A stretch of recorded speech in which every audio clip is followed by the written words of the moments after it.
Matagal din na walang ng gagamba. Gusto na kaya ang mga gagamba ngayon? Ito, matagal kami hindi naghanap ng gagamba, pero may mga iniwan kami dati dito. Nawala na sila. Kaya lang ito, may natira isa.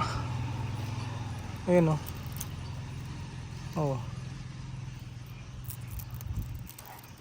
malaki na rin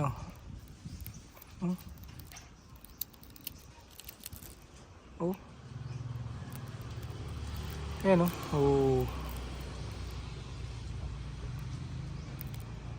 malaki na rin.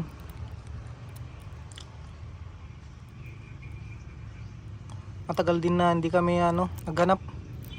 Na busy kami sa aming poultry farm, mga idol. Aming backyard farm. Ayan maliit pa.